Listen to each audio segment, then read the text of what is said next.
자, 그거에 비해서 교황은 어떨까요? 약간 누군가를 가리키는 스타일로 볼 수 있는 거죠. 강한 어떤 존재감을 가지고 있는 스타일. 하지만 스스로 어떻게 고독한 처지에 있을 때도 있는 거죠. 왜? 위에 있다라는 것은 누군가가 다가가기가 힘든 거죠. 어렵는 거죠. 동등한 입장이면 다가가기 쉽지만 약간 높은 입장이면 어떤 벽이 세워지기 때문에 이런 부분으로 나타날 수가 있는 거죠. 그리고 황제가 현실적인 아버지의 어떤 상이라면 교황은 영적인 아니면 신적인 그런 아버지상으로 우리가 볼 수가 있다는 거죠. 그런데 멘토로서의 역할은 상당히 잘할 수 있다. 그리고 지혜와 지식을 또 어떻게 하고 두루두루 갖추고 있고 다재다능한 그런 사람이라고 보고요. 생일수로서 5번을 가지고 있는 사람 또한 여기와 관련이 돼 있는 거죠. 그래서 좀 미스테리한 어떤 매력도 가지고 있고요. 또 숨겨진 매력을 가지고 있고 통솔력 좋죠. 존재감 짱입니다. 그래서 정신적인 부분 이런 분한테 자기 고민거리라든지 어떤 궁금한 게 있으면 아주 잘 멘토로서의 역할을 잘 할 수 있는 그런 사람이고 있기 때문에 가르치는데 탁월하다고 볼 수 있는 거고요. 그리고 교육적 관련하고도 많이 연관이 됐다는 거죠.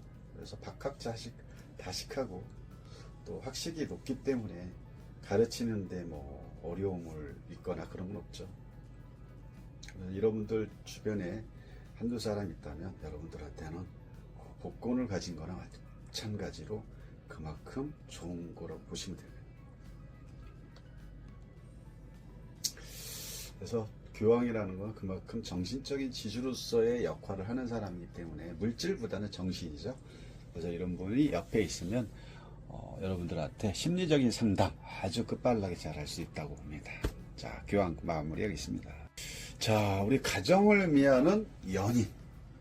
야, 여러분들은 지금 미혼입니까? 아니면 결혼하셨습니까? 주변에 누군가를 또 아니면 그리워하고 있는지 아니면 짝사랑하고 있는지. 그래서 카드적으로 연인 카드가 나왔을 때는 그런 관계하고 다 연관이 됐다. 그래서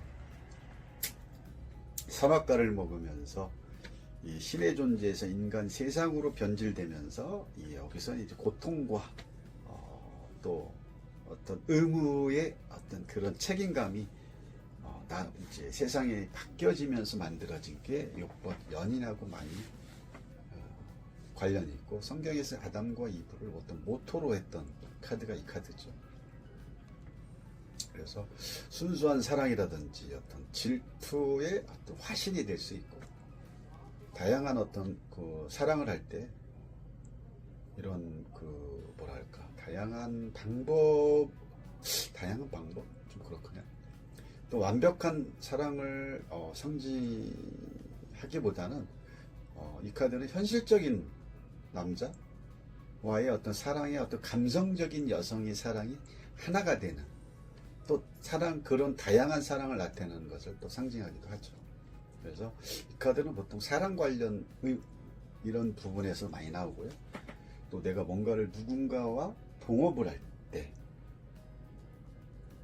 왜 그러냐면 이 카드는 5번 같은 거는 어떤 수평적인 카드를 말하지만 6번 같은 건 아니다. 5번이 수직적인 거라면 수직적인 관계라면 이 6번은 수평적인 관계의 만남이기 때문에 그래서 동업자라든지 파트너라든지 또 이런 부분하고 많이 관련이 있는 거죠. 그래서 누군가를 만날 때는 자기도 남자친구나 여자친구 있을 때 수직적인 관계가 되면 안 되고 수평적인 관계에서 누군가를 이런 소통을 해야 된다는 거죠. 그래서 이 카드는 어떤 순결한 것도 많이 담겨져 있고요. 감수성이라든지 이런 부분을 많이 갖춰 있는 카드라고 볼 수 있는 거죠. 그래서 이 카드를 만나면 좋은 파트너를 만날 수가 있는 거고, 파트너 또한 뭐 서로 잘 맞는 그런 뭐 친구나 동료, 또 혹은 또 연인을 만나게 될 이런 거에 좀 큰 의미를 두면 되는 거죠. 그래서 어떤 상징적인 게 우호적인 관계를 맺게 될 것이라는 거에 대해서 조금 포인트를 두시고, 또 내면과 또 뭐가 있을까? 육체적인 그런 결합이 이루어질 수 있는 사랑으로 볼 수가 있다는 거죠. 정신적인 사랑은 아니죠.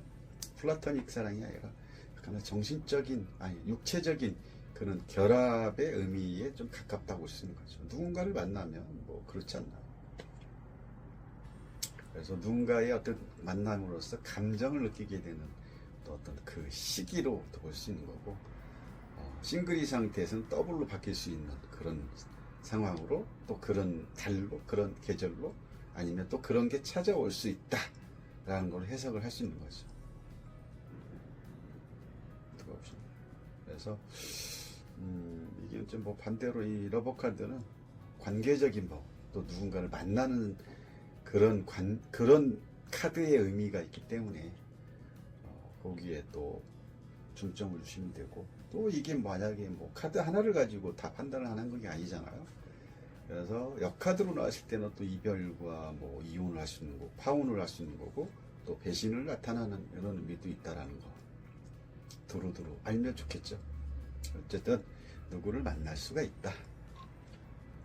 그래서 6번은 가정적인 의미의 카드였다면, 7번은 사회적인 의미로 또 볼 수가 있는 거죠. 전차라는 그 카드 자체가 어떤 방법을, 수단을 놓고 보는 게 아니라 이것저것 다 모아서 하나로 성공을 위한 어떤 그 자기만의 추진을 가지고 할 수 있는 아주 능력이 있는 카드이기 때문에, 이번 카드는 선과학이 분명하지만 7번은 선과학을 벗어난, 일단 성공하는 게 문제이기 때문에, 이런 사람이 누군가를 만나면 수단 방법을 가리지 않기 때문에 다른 사람한테 피해를 줄 수 있는 부분도 없지 않아 있죠.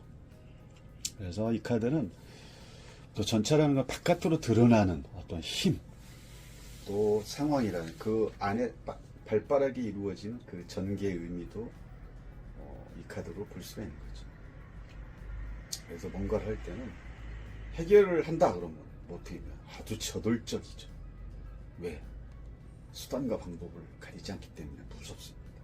그래서 이 카드는 약간의 수동적인 게 아니라 행동대장의 어떤 역할을 할 수 있다. 또 힘이 있다. 또 중재자의 역할, 강력한 또 카리스마와 리더십을 가지고 있기 때문에 아주 눈에 불을 켜고 뭔가를 성공을 위해서, 또 승리를 위해서 행동을 취하는 카드로 본다는 거죠. 그만큼 자신감은 당연하죠. 그리고 나이벌이 있다. 나이벌을 그냥 뛰어넘죠. 누를 수 있고 승리를 할 수 있다는 거죠. 어쨌든 또 이 카드가 다르게 보면 삼각관계에 있는 카드이기도 하고요. 이혼을 또 나타내는 카드이기도 합니다. 이 부분들은 살짝 알고 계시면 되겠습니다.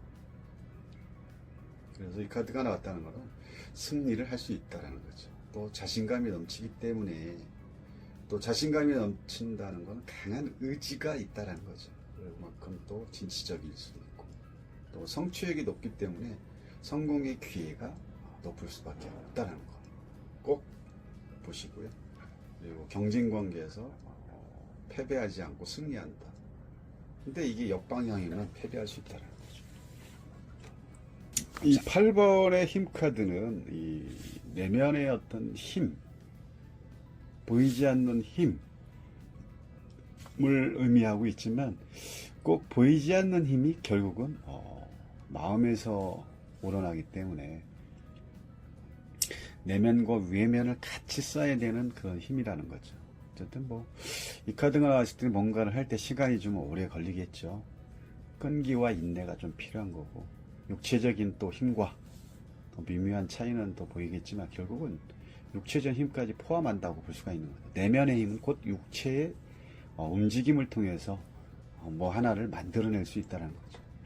그래서 이 힘 카드는 그만큼 용기가 있어야 되고, 또 도전도 있어야 되고, 저 사자를 길들인다는 건 또 겁이 없어야겠죠. 또 뭔가를 또 어떤 단기간이 아니라 긴 시간을 두고 하기 위해서는 그만큼 내가 열정이 떨어지면 안 되겠고, 또 완벽한 부분이 또 필요하겠죠. 그래서 이 카드는, 힘카드는 약간 외유내강 이런 쪽으로 보면 되게 것 같고요. 어떤 내면적인 힘을 가리킨다. 이게 제일 큰 거라고 볼 수 있는 거죠. 그래서 이렇게 하다 보면 힘이라는 게, 육체적인 힘은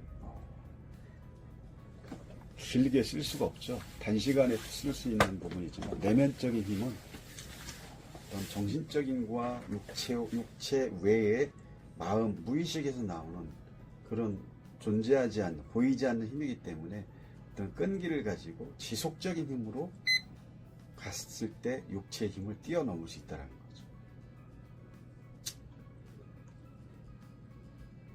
그래서 그만큼 지금은, 이 카드가 나왔다면 지금은 힘이 좋을 때죠. 예, 뭔가를 만들어내기 위해서 시간은 걸리지만 그런 끈기를 가지고 계속 일처리를 잘한다, 아니면 자신감이 딱 붙어 있기 때문에 뭔가 어떤 신념이라든지 신념에 의한 어떤 노력의 좋은 결과가 발생된다고 볼 수가 있는 거죠. 그래서 참고 기다릴 줄 아는 인내가 필요하다, 이 카드에서. 그리고 누군가한테 관대해지겠죠.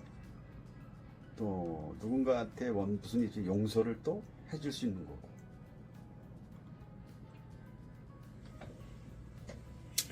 그래서 이 힘카드는 외유내강, 그리고 본인이 힘이 강해지고 있는 그런 시기다 라고 볼 수가 있습니다. 자, 운둔자. 자, 양본을 통해서 바보가 결국은 정상에 올라왔습니다. 자, 정상에 올라간다는 것은 그만큼 시행착오와 어떤 장애를 딛고 올랐을 때, 또 힘카드가까지 왔다는 것은 힘카드 전에 끈기와 인내를 가지고 내가 9번을 향해서 끊임없이 도전을 했기 때문에 9번이라는 운둔자를 만날 수가 있는 거죠. 이 신의 세상인 운둔자를 만난다는 거로 2번의 여사제하고는 다르죠. 9번까지 와서 저 정상에 있는 운둔자의 저 대단함, 저 운둔자의 모습에서 나타나는 그런 연륜, 이런 거를 깊게 봐야 되는 거죠. 그래서 운둔자가 0번을 통해서 9번까지 가는 과정이 험난하고 쉽진 않았다. 그렇기 때문에 험이라는 것은 그만큼 우리가 인간으로 말하면 노인, 또 아니면 전문가, 0번의 시작으로 출발해서 이 마법사에서는 내가 모든 어떤 강력한 힘과 만들어낼 수 있는 힘은 가지고 있고 능력은 있지만 아직은 뭔가를 해낸 결과가 있는 카드가 아니기 때문에 그 결과를 만들어내기 위해서는 2번과 8번 이전의 과정을 통해서만 만들어진다는 거죠. 그리고 9번은 어떤 자신의 어떤 능력을 그만큼 가지게 됐다. 이제는 능력이 가치가 생겼다고 했습니다. 단, 그 전까지는 고난의 길을 걸었다. 이렇게 보는 거죠. 그리고 운둔자가 눈을 감고 다 고개를 숙이고 있는 모습, 멋지지 않나요? 어떤 영적으로 인도하는 그런 안내자의 모습. 그래서 이 운둔자라는 건 그만큼 9번으로서의 완성을 했기 때문에, 또 9번이 완성됐다는 건 저만큼의 시련과 어떤 여러 가지 상황들을 다 체험하고 경험하고 극복했기 때문에 저렇게 그 과정 속에서 수염이 나고 옷이 누더기를 입고 있는 거고 지팡이를 통해서 자기를 바치고 있는 이런 모습, 아주 너무 멋집니다. 그래서 연륜과 또 험난한 현실 속에서 영적인 그 운둔자가 가지고 있는 그런 빛을 통해서 누군가를 일깨워주고 깨닫게 해주는 저 운둔자의 모습은 감히 누군가 쉽게 접근할 수가 없다는 거죠. 자, 멋집니다. 그래서 이 현실에서는 어떤 내적인 성찰을 이루었다고 볼 수가 있는 거죠. 또 정신적인 지주자, 또 멘토로서의 역할 최고죠. 그리고 초월적인 어떤 그런 사람이기 때문에 그런 그 어떤 정신적인 거에 대해서는 아주 도달한 어떤 뭐랄까요, 초월자, 정신적인 초월자가 깨달은 자, 이미 깨달아 있지만 깨달아가는, 자기 깨달아 있는 모습을 그 전에 몰랐지만 9번까지 정상을 통해서 올라가 보니 이미 내가 깨달아 있더라라고 다시 한번 깨닫게 되는 이런 부분을 9번을 통해서 우리는 알 수가 있다는 거죠. 자, 좀 쉬었다 하겠습니다. 감사합니다. 자, 운명. 여러분들은 운명을 어떻게 생각하십니까? 누군가를 만나는 것도 운명, 내가 성공하는 것도 운명, 태어나는 것도 운명, 또 다 하루하루를 흘러가는 그 세월 속에 경험하는 것도 운명. 자, 운명이라는 수레바퀴 안에 우리는 모든 삶이 여기에 묻어나고, 또 희노애락이 운명의 수레바퀴에서 변한다, 바뀐다. 자, 그렇지만 운명의 수레바퀴는 움직이지 않는다. 바퀴가 흐르지 않는 것은 정체가 된다는 거죠. 자, 그렇죠. 누군가를 만나고 결혼을 하고 다 운명적인 만남이 생기고 그렇겠죠. 자, 모든 거에 대한 운명이라는 건 두 글자를 두고 운의 흐름에 따라 생기는 나의 명이라고 할 수가 있는 거죠. 행운이 올 수도 있고 행운이 안 올 수도 있고 여러 가지 상황에 따라 나타날 수 있는 부분이 많죠. 그래서 운명의 수레바퀴가 나왔다는 것은 지금 전환점에 서 있다라고 볼 수 있는 거죠. 그리고 긍정적인 변화가 기대된다. 그렇지 않을까? 내가 뭔가를 이제는 어떤 그 9번을 통해서 뭔가의 변화, 터닝 포인트를 하겠다. 그런 마음이 생각을 통해서 입을 터져 나오는 그런 상황. 그리고 누구와의 만남에서 또 성과를 볼 수도 있다는 거죠. 결혼이라든지 연애, 약혼도. 그렇죠? 성공하죠. 그렇기 때문에 그 이전에 같은 반복을 통해서 늘 꾸준히 만나왔던 거를 운명의 수레바퀴가 되면서 결혼을 하게 되고, 연애를 하게 되고, 약혼을 하게 되는 그런 상황이, 또 그런 위치가 이 카드의 결과치로 올 수 있다. 자, 그래서 9번 운동자 카드에서는 우리가 정신적인 지주로서의 그런 면을 배웠다면 10번부터는 새로운 시작이 또 돌고 도는 그런 시작의 출발지가 될 수 있다. 그러면 새로운 시작은 뭐야? 이전까지의 어떤 경험을 했기 때문에 경험 이후에 또 다른 시작으로 본다는 거죠. 공부도 마찬가지고, 또 어떤 경험도 운명적인 경험을 쓰는 거고, 또 10번이 됐을 때는 이동과 변화가 있을 수 있는 거죠. 그전에는 움직이지 않았던 게 어떤 우주의 기운을 통해서 움직이기 시작하는 그런 시기. 그래서 행운도 올 수 있는 거고요. 결국은 또 다른 뭔가의 또 시작점이 될 수 있다.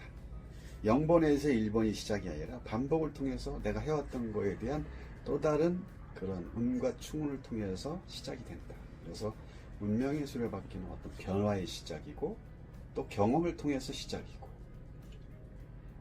그래서 여기에 보면 아누비스는 어떤 인생의 상승을 담당하는 관계라면, 뱀은 인생의 하강을 담당하는 거 있죠. 이 카드를 보면. 그래서 스피크스, 인간에게 어떤 스팽기스는 뭐라고 할까? 인간에게 어떤 수수께끼를 내죠.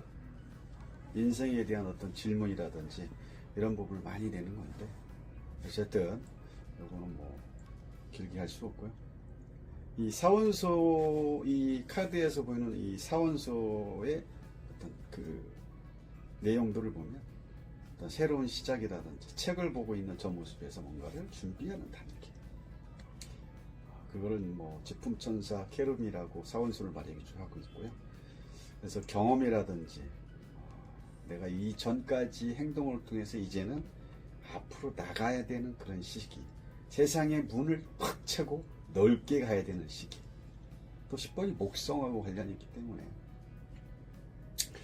어쨌든 운명이라든지 변화, 경험, 노력, 시작, 이거에 대한 부분은 모든 게 운명의 수레바퀴와 관련이 있고, 1번 마법사의 새로운 시작이 아니라 운명 수레바퀴는 경험을 바탕으로 둔 시작이다라고 볼 수 있는 거죠.